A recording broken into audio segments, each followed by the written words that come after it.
உலகெங்கிலும் வாழும் ரோஜா தமிழ் டிவி நேயர்களே, உங்கள் அனைவருக்கும் என் பணிவான வணக்கங்கள். இன்றைக்கு நம்ம அகஸ்திய ஜீவநாடி ஜோதிடர் பாபு அவர்களை சந்திக்க வந்திருக்கிறோம். இன்றைக்கு என்ன மாதிரியான கணிப்புகளை நமக்கு வழங்க இருக்கிறார்கள் என்பதை பற்றி கேட்போம். வாங்க. வணக்கம். வணக்கம் ரோஜா டிவி நேயர்களும் கோடான கொரியர்ஸ்களுக்கும். இன்னைக்கு அகஸ்திய நான் சொல்ல பார்க்கலாம். வணக்கம் சார். நீங்கள் கடந்த பதிவில் சொன்ன மாதிரி இமயமலை உத்தரகாண்டில் வந்து மிகப்பெரிய மேக வெடிப்பால் மழை பெஞ்சு நிலச்சரிவு ஏற்பட்டு ஒரு எம்பி கூட அந்த மேக வெடிப்பில் பாதிக்கப்பட்டவர்களை பார்க்க போகும்போது நிலச்சரிவில் மயிரிழையில் உயிர் தப்பியிருக்காரு. இப்படி பல விஷயங்கள் நீங்கள் சொன்னது நடந்துக்கிட்டே இருக்குது சார். இன்றைக்கு நம்முடைய வியூவர்ஸ்க்கு என்ன சொல்ல சொல்லுங்க சார்.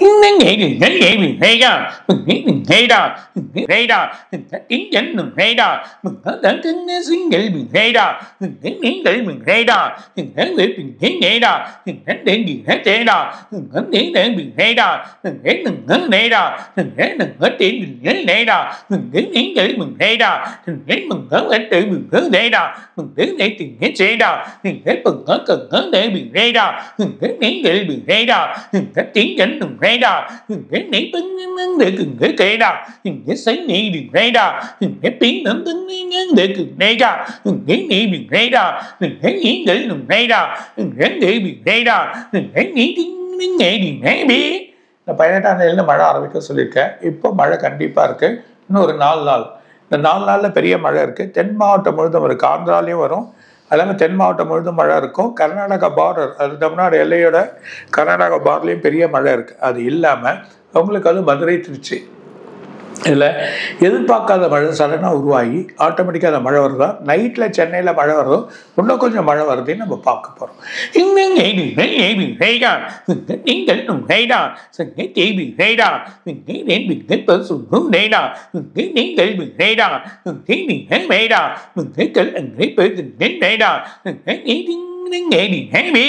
இது ஒரு பக்கம் மழை வருது, ஒரு பக்கம் வெயில் அதிகமாக இருக்கும், சூடு தன்மை அதிகமாகுது. சூட்டோட தன்மையினால மக்களுக்கு வந்து அதிகமான சில நோய்கள், சின்ன சின்ன ப்ராப்ளங்கள் ஏற்படுது. சூட்டு நோய்கள், கட்டி, இதெல்லாம் ரொம்ப கேர்ஃபுல்லாக உணவு வழிமுறைகளை ஃபாலோ பண்ணுறது நல்லது.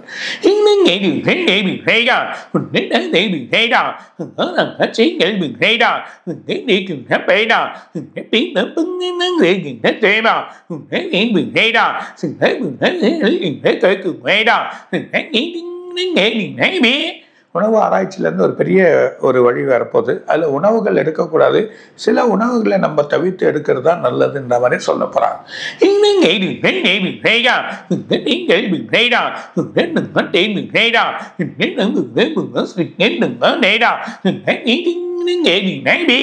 ஒரு நாடு அடிக்க இருக்க அந்த நாட்டில் சின்ன ப்ராப்ளம் ஏற்பட்டுச்சு.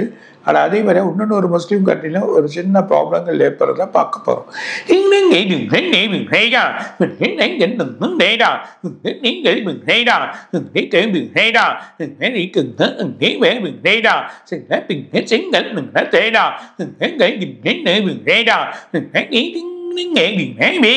ஒயிட் கண்ட்ரியில் அவங்க அந்த கண்ட்ரியோட அதிபருக்கோ இல்லை அவருக்கோ பிரச்சனை ஏற்பட போகுது. அதே நேரத்தில் இந்த அமெரிக்கா அதிபராக இருக்கக்கூடிய ட்ரம்ப்புக்கு அவர் ஒரு குழப்பம். ஆனால் அவரோட பேச்சுவார்த்தைகள் சில மாறும். இந்தியாவோட வழிமுறைகளை இப்போ மாற்றுவாங்க. இப்போ வரியோட தன்மைகள் சிலதெல்லாம் மாறப்போகுது.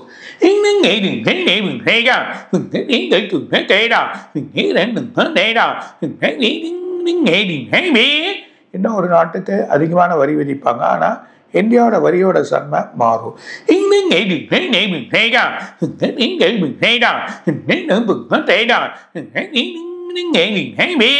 அது இல்லாமல் ஜிஎஸ்டியில் இன்னொரு மாற்றத்தை எடுத்துன்னு வராங்க. அது இன்னும் ஒரு பலனை கொடுக்கும்.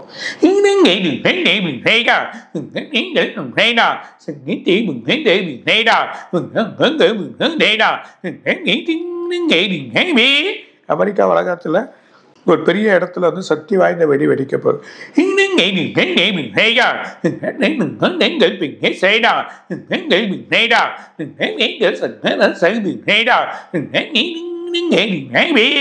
ரெண்டு நாடுகள் பேச ஆரம்பிக்கும். அதில் சமரசம் நடக்க போகுது. அடுத்த வாரத்துல இருந்து கொஞ்சம் சமரச வாய்ப்புகள் இருக்க வாய்ப்பு உண்டு.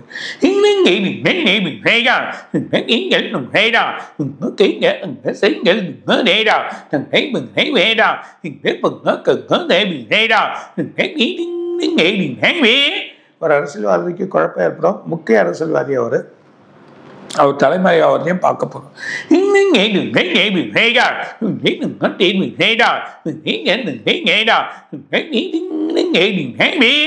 வெளிநாட்டில் ஒரு பெரிய நடிகர், அவருக்கு உடம்பு பிரச்சனை ஏற்படுறத பார்க்க போறோம்.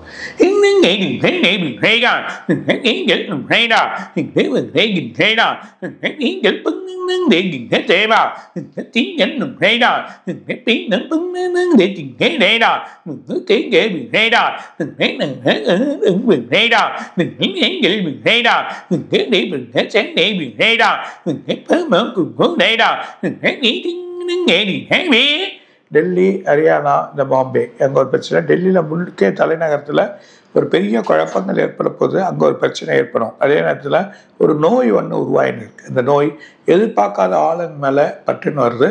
அது ஒரு பிரச்சனையை சொல்ல போகிறாங்க.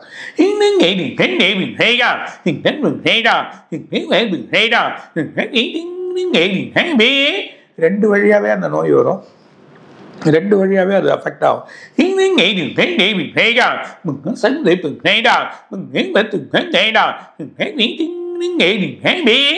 அது மாசுல படர்ந்து பரவ தொடங்கும். அதில் டக்கு டக்கு டக்கு நிறைய ஸ்டேட்டுக்கு உடனே பரவுறத பார்க்க போறோம்.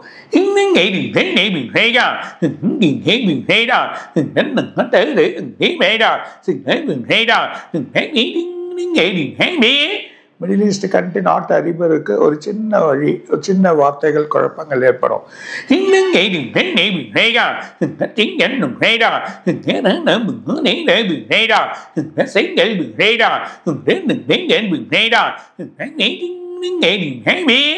கேரள மாநிலத்தில் ஒரு அரசியல் குழப்பம், அதுல ஒரு நடிகர் ஒரு பிரச்சனை ஆவார்.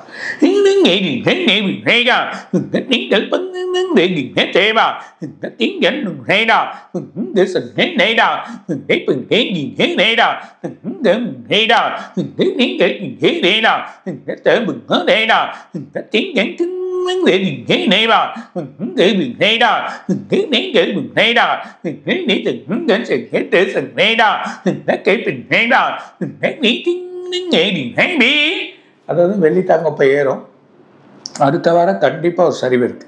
ஸோ எதிர்பார்க்காத ஒரு சரிவு வந்து அதுக்கப்புறமா வழிவேறும். அதே நேரத்தில் பங்கு சந்தை எதிர்பார்க்காத அளவுக்கு ஏறும். இனிமேட்டு டே பை டே பங்கு சந்தை இம்ப்ரூவ் ஆகிறத பார்க்கலாம்.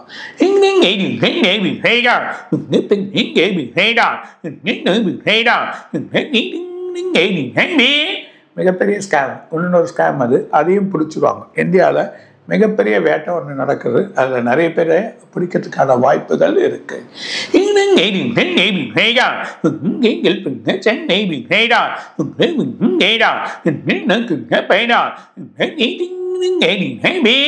வங்கியில பிரச்சனை, இன்னொரு வங்கியிலையும் ஒரு குழப்பம் வரும். அதுக்கப்புறம் அந்த பிரச்சனை வழி மாறும்.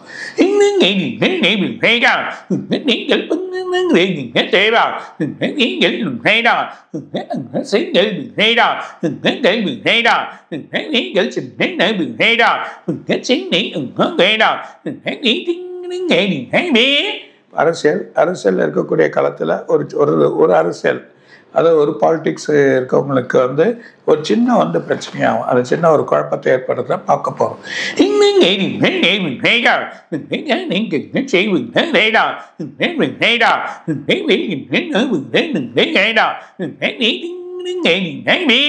நடிகரோட கட்சி வளருது. அது நடிகரோட கட்சி வளரல, இன்னொரு நடிகரும் ஒரு கட்சி வழியா வருவார்.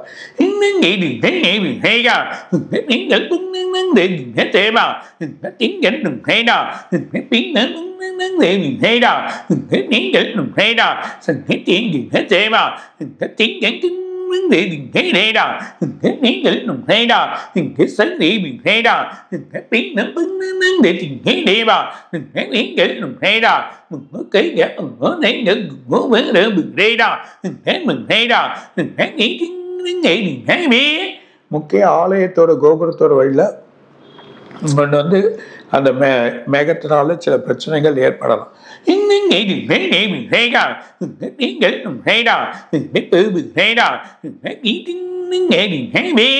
வெடிப்பு ஏற்பட வாய்ப்பு இருக்கு.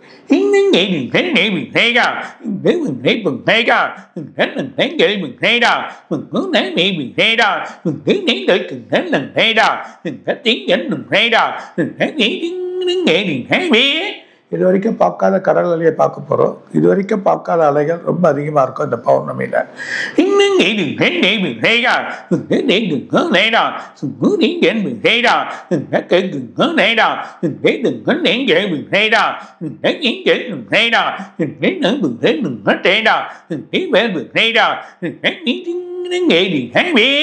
சூரிய கிரகணம் வருது. அந்த கிரகணம் முடிஞ்ச அப்புறமா பார்த்தீங்கன்னா ஒன்றுன்னு ஒரு கண்ட்ரியில் ஒரு அதிபருக்கு திரும்ப பிரச்சனை ஆகும். அந்த பிரச்சனை ஒரு பெரிய குழப்பத்தை ஏற்படுத்த போகுது.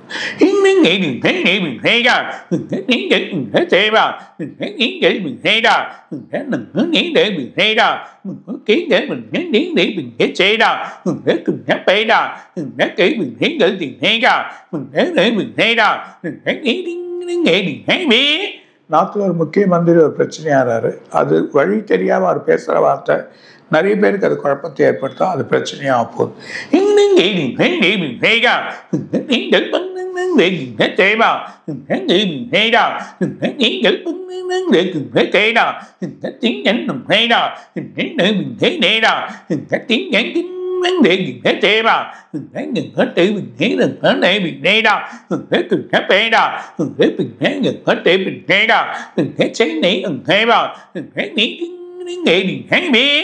விளையாட்டு மைதானத்தில் ஒரு குழப்பம். ஒரு பெண், விளையாட்டு பெண், ஒரு ஸ்போர்ட்ஸில் இருக்கக்கூடிய ஒரு பெண், அவங்களுக்கு ஒரு குழப்பம் ஆகுது.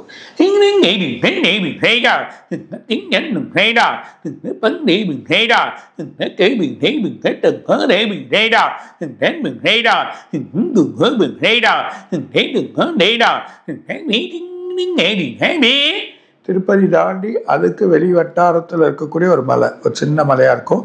அந்த இடத்துல ஒரு இடத்துல சரியத்துக்கு வாய்ப்பு இருக்கு.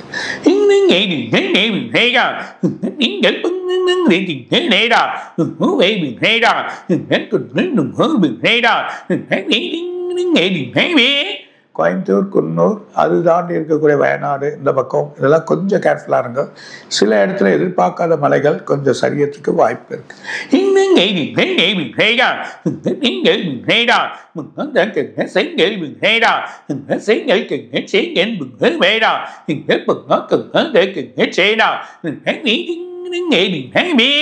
இந்த மாத கடைசியில் ஒருவர் ஒரு பெரிய அரசியல் கட்சியில் இருக்கவர் எதிர்பார்க்காத மாறுவார். அந்த நிலைமை ஏற்படுறத எல்லாரும் பார்க்க போறோம்.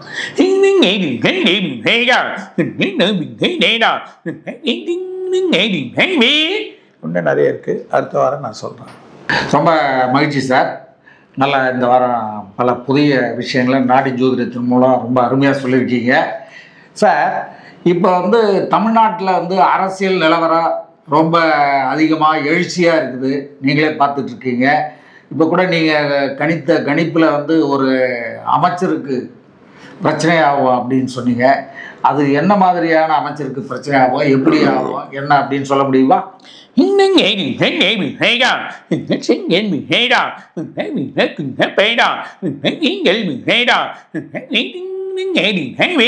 கட்சி அவர் பண்ண ஒரு வழி பலவிதமான குழப்பங்கள் ஏற்படுறது இந்த மந்த் எண்ட்ல பார்க்க போறோம்.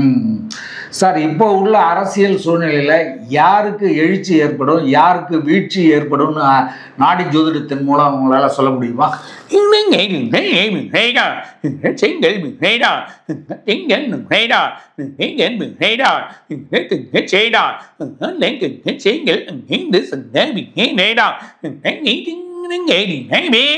இப்போ எதிர்கட்சியாக இருக்கக்கூடிய ஒரு நடிகரோட கட்சி, ஆளுங்கட்சியாக இருக்கக்கூடியவங்களுக்கு ஒரு 5% கொஞ்சம் குறையுது. இருந்தாலும் எதிர்கட்சியாக இருக்கவங்களுக்கு கொஞ்சம் பலங்கள் ஏற்பட்டு வந்துருக்கிறது சொல்ல. ஆளுங்கட்சி பலமாக இருக்குது, அதில் 5% குறையத்துக்கு வாய்ப்பு இருக்கு. அப்போ விஜயால வந்து ஆளுங்கட்சிக்கு தான் பாதிப்பு ஏற்படுமா, எதிர்கட்சிக்கு பாதிப்பு ஏற்படாதா?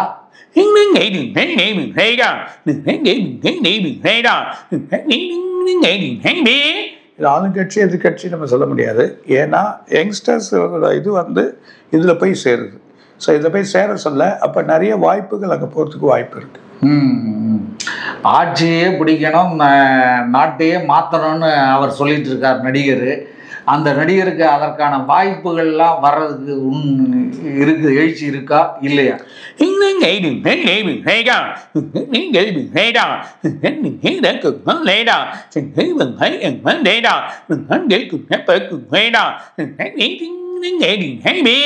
வாய்ப்பு நிறைய இருக்குது. அவரோட செயலும் நிறையா இருக்குது. ஒன்றும் பிரச்சனை இல்லை. மக்கள் சில வழிகள் இருந்தாலும் இந்த டிசம்பர் மாதம் சில அந்த செவ்வாய் 4ஆம் இடத்துல போய் உட்கார்றாரு. 4ஆம் இடத்துக்கு போய் உட்காரக்கூடிய செவ்வாய் ரொம்ப கேர்ஃபுல்லாக இருக்கணும். ஸோ செவ்வாய் 4ஆம் இடம் 5ஆம் இடத்துல வர சொல்ல சில வேலைகள் சில குழப்பங்கள் ஏற்படுறதுக்கான வாய்ப்புகள். 3ஆம் இடத்துல ஒரு எழுச்சியை கொடுப்பார். 4ஆம் இடம் வர சொல்ல தான் ப்ராப்ளங்கள் ஏற்படுறதுக்கான வாய்ப்பு வரும். அப்போ சில விஷயங்கள் மாறி வழிகள் வர சொல்ல அந்த டிசம்பர் மாதம் அவரோட நேரம், அந்த நேரம் அதுலேருந்து தள்ளிட்ட அப்புறமா அவரோட எழுச்சி இன்னும் நல்லா இருக்கும்ன்றதை சொன்னார். ஓகே சார், ரொம்ப அருமையான இந்த விளக்கத்தை நாடி ஜோதிடத்தின் மூலம் சொல்லியிருக்கீங்க. இப்போ அடுத்து இன்னொன்று சார், இப்போ உள்ள உலக சூழ்நிலையில் தொழில் புரட்சி, இப்போ உள்ள தொழில்கள் எல்லாம் புது புது தொழிலாக வந்துட்டு இருக்கு. இந்த மாதிரி தொழில் புரட்சி ஏற்படுமா? அந்த தொழில் புரட்சியால் உலகத்தினுடைய பொருளாதாரம் உயருமா? இந்தியாவின் பொருளாதாரம் உயருமான்னு சொல்ல முடியுமா?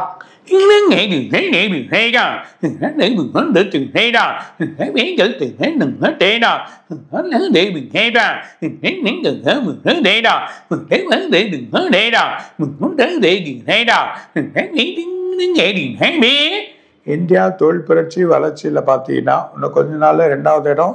இப்போ ஜப்பானை கிராஸ் பண்ணிட்டோம். இப்போ 2வது இடம் வந்து திரும்பி முதல் இடத்துக்கு வரதுக்கு வாய்ப்பு இருக்குது. அது இல்லாமல் 3-4 தொழில் தமிழ்நாட்டிலேயே கால் வைக்கிறாங்க.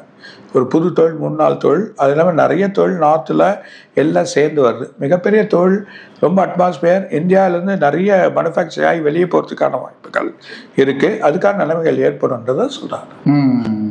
சார், இப்போ ஏஐ அப்படிங்கிற ஒரு புதிய தொழில்நுட்பம் வந்து வெகு வேகமாக பரவிட்டு இருக்கிறது. அந்த தொழில்நுட்பம் மிகப்பெரிய வளர்ச்சி அடைந்து அது வந்து உலகத்துக்கு பெரிய மாற்றத்தை கொடுக்குமா, இல்லை அதையும் தாண்டி வேற ஏதாவது ஒரு தொழில் வந்து ஒரு டெக்னாலஜி வந்து வருமா?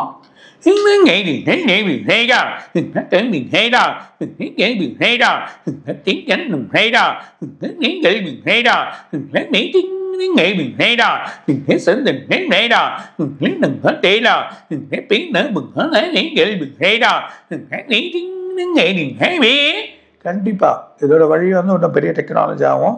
இதில் ஒரு புது தொழில்நுட்பமும் கண்டுபிடிச்சிருவாங்க. அந்த தொழில்நுட்பம் வானவியல் ஆராய்ச்சியை வந்து முன்கூட்டியே சொல்லுது. அது இல்லாமல் அதுக்கு மேலே இருக்கக்கூடிய நம்ம கிரகத்துக்கு போகிறதுக்கான வழியை செயல்பாடு பண்ணுறது. இது எப்படி போய் நீங்கள் பண்ணணும், எப்படி பண்ணணும், சில அட்வான்ஸான டெக்னாலஜிஸ் இன்னும் உருவாயிடும்ன்றதை சொல்கிறாங்க. சார், வந்து நம்முடைய நாடி ஜோதிடத்தின் மூலமாக வந்து பண்டைய ஜோதிட விஞ்ஞானம் அறிவியல் மூலயமா பலவிதமான கணிப்புகளை வந்து நம்முடைய முன்னோர்கள் வந்து சொல்லியிருக்கிறாங்க, எழுதி வச்சிருக்கிறாங்க. உலகமே வந்து நீரால் மூழ்கும் அழியும் அப்படிங்கிற மாதிரிலாம் சொல்லியிருக்கிறதாகவும் சொல்கிறாங்க. அந்த மாதிரி பார்க்கும்போது இன்றைக்கு நீங்களும் பல கணிப்புகளில் சொல்லியிருக்கீங்க, மழையால் பெரிய பாதிப்புகள் வரும் அப்படின்னு சொல்லிட்டு. அதுபோல் வந்து இன்றைக்கு இமயமலையில் அந்த உத்தரகாண்ட் மாநிலம், இமயமலை அடிவாரத்தில் இருக்கிற அந்த உத்தரகாண்ட் மாநிலம் இமயமலை, இங்கெல்லாம் மேக வெடிப்புகள் ஏற்பட்டு மிகப்பெரிய வெள்ளம் மழை பெஞ்சி நீர் வந்து பல ஊர்களை காணாமல் அடிச்சிட்ருக்கு. பல 100 மக்களை வந்து காணாமல் செஞ்சுருக்குது. இந்த மாதிரி வந்து போயிட்டுருக்கு. இந்த மாதிரி போகிற ஒரு சூழ்நிலையில் இந்த மாதிரி, அதாவது நீரால் நம்முடைய இந்தியாவுக்கோ உலகத்துலேயும் பார்த்திங்கன்னா அங்கங்கே மிகப்பெரிய வெள்ளம் மழை ஏற்பட்டு மிகப்பெரிய பாதிப்புகளை உண்டாக்கிட்டு இருக்கு. சைனாவிலையும் உண்டாக்கிட்டு இருக்கு. பல இடங்கள், ஜப்பான் உட்பட பல இடங்களில் உண்டாக்கிட்டு இருக்கு. இந்த மாதிரி ஒரு சூழ்நிலையில் நீரால் உலகத்துக்கோ மற்ற வெளிநாடுகளுக்கோ நம்ம இந்தியாவுக்கோ தமிழ்நாட்டுக்கோ மூழ்குமா, பாதிப்பு வருமா அப்படிங்கிறத சொல்லுங்க சார்.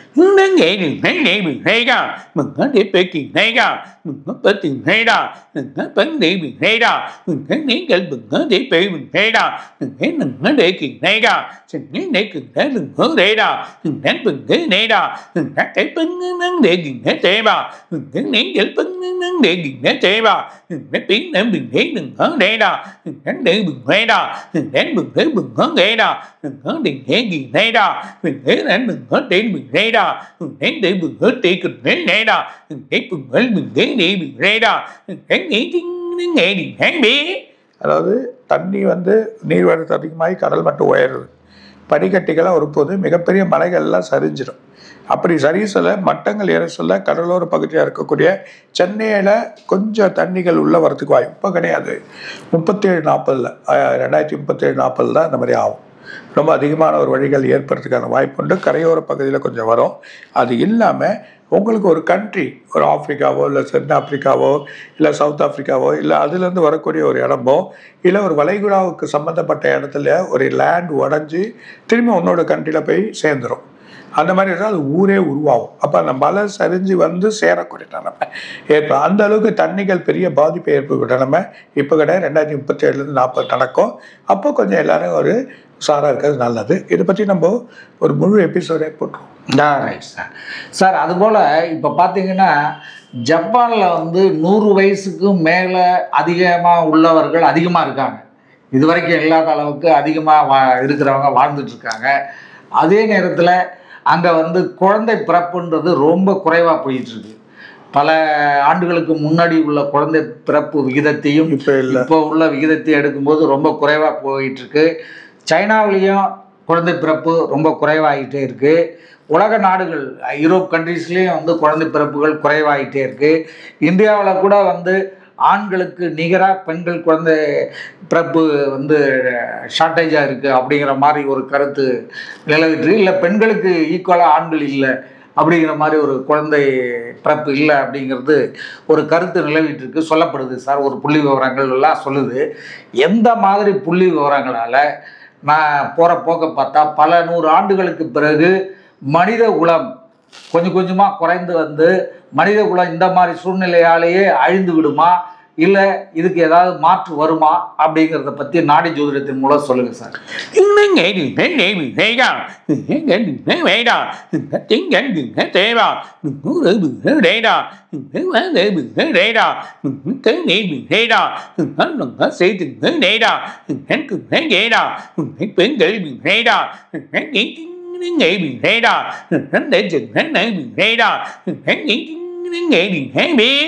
உணவு பற்றாக்குறை, உணவுகள் பற்றாக்குறை இருக்கிறது, வசதி வாய்ப்புகள் குறையுது, நமக்கு வந்து சரியான வழிமுறைகள் கிடைக்காம இருக்கிறது, நிறைய நிலைகள் இருக்குது. சில மக்கள் கல்யாணம் பண்ணுறதுக்கு பயப்படுவாங்க. அந்த மாதிரி சூழ்நிலைகள் ஏற்படுறப்போ கண்டிப்பாக குறையதான் செய்யும். அதர் கண்ட்ரியில் பார்த்தீங்கன்னா சில வழிகள் குறையறதுக்கான வாய்ப்பு உண்டு. ஸோ அதர் கண்ட்ரியில் இப்போயே அவங்க தனியாக வாழுறது, யூரோப்பியன்ஸ்லாம் பார்த்தீங்கன்னா இண்டிவிஜுவல் லைஃப் தான், தனிப்பட்ட முறையில் வாழுறது, தனிப்பட்ட வழியில் இருக்கக்கூடிய நிலைமையாக இருக்கிறதுனால அங்கெல்லாம் சில இடத்துலலாம் மக்கள் தொகையும் 20 வருஷத்துக்கு அப்புறமா இப்போ இருக்க மக்கள் தொகை இன்னும் கூடுற மாதிரியே இருக்கும். ஆனால் ஒரு இடத்துல கால்வாசி குறைஞ்ச மாதிரி ஆயிடும். அப்போது மக்கள் தொகை குறைப்புக்கான வாய்ப்புகள் இருக்க தவிர ரொம்ப அதிகமாக போகக்கூடிய நிலைமை இல்லை. ஆனால் இனங்கள் பெருகக்கூடிய நிலைமை எப்பவுமே உண்டு. இது அழியக்கூடிய தன்மைக்கு போகாது. சார் இப்போ வந்து நல்ல அருமையாக சொல்லியிருந்தீங்க இதுக்கான விளக்கம்.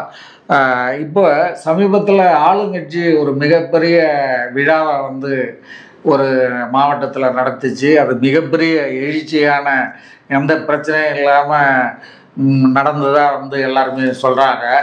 அந்த மாநாட்டால் எதிர்கட்சிகளுக்கு பாதிப்பு வருமா, ஆளுங்கட்சிகளுக்கு ஒரு மிகப்பெரிய பேராதரவு கிடைக்குமா அப்படின்னு சொல்லுங்க சார்.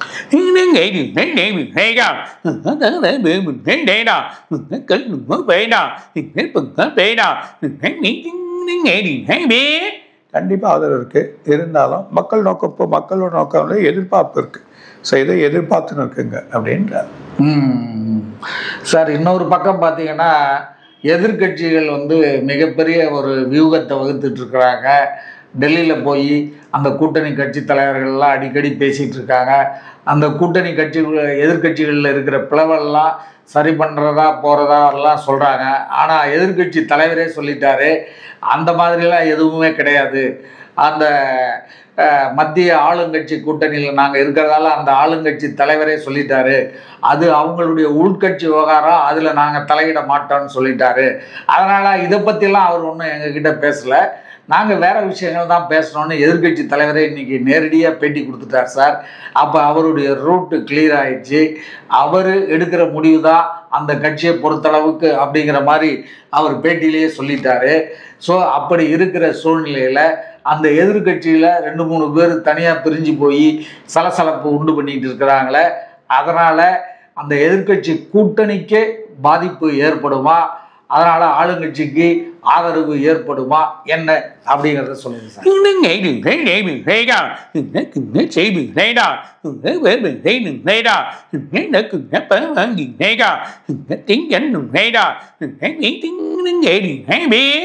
எதிர்கட்சி இப்போ ஒருத்தர் வழியா நடக்கிறப்ப எந்த குழப்பமும் இருக்காது. ஸோ அவர் வழியா நடக்கிறதா நல்லது. அவர் பேசுகிற பேச்சோ வழியோ கரெக்ட். இதெல்லாம் பிரிஞ்சு போகிறதுனால எந்த குழப்பமும் கிடையாது. அவர் வலுவாக தான் ஆக போகிறாரு. அதுக்கான வழிகள் கிடைக்கதான் போகுது. ஓரளவுக்கு எதிர்க்க போய் உட்காரக்கூடிய நிலைமையும் இருக்கு. சார் ரொம்ப அருமையாக இந்த வாரம் நாடி ஜோதிடத்தின் கணிப்புகளை தெளிவாக வழங்கியிருக்கிறீங்க. மீண்டும் அடுத்த வீடியோவில் சந்திப்போம் சார். நன்றி, வணக்கம். வணக்கம். வணக்கம். ரோஜா டிவி 9லும் கொரோனா கொரிஸ்லும் இன்னும் நிறைய சொல்வார். வணக்கம். இதுவரை நீங்கள் பார்த்த இந்த நிகழ்ச்சி உங்களுக்கு பிடிச்சிருக்கும் அப்படின்னு நினைக்கிறோம். இது மாதிரி பல சுவாரஸ்யமான நிகழ்ச்சி உங்களை வந்து சென்றடைய நீங்கள் செய்ய வேண்டியது ஒன்றே ஒன்று தான். ரோஜா தமிழ் டிவியை லைக் பண்ணுங்கள், ஷேர் பண்ணுங்கள், கமெண்ட் பண்ணுங்கள், சப்ஸ்கிரைப் பண்ண மறந்துடாதீங்க. அது மட்டும் இல்லாமல் எங்களோட செய்திகள் உங்களை வந்து உடனுக்குடன் வந்து அடைய நீங்கள் செய்ய வேண்டியது ஒன்றே ஒன்று தான். பெல் பட்டனை கிளிக் பண்ண மறந்துடாதீங்க.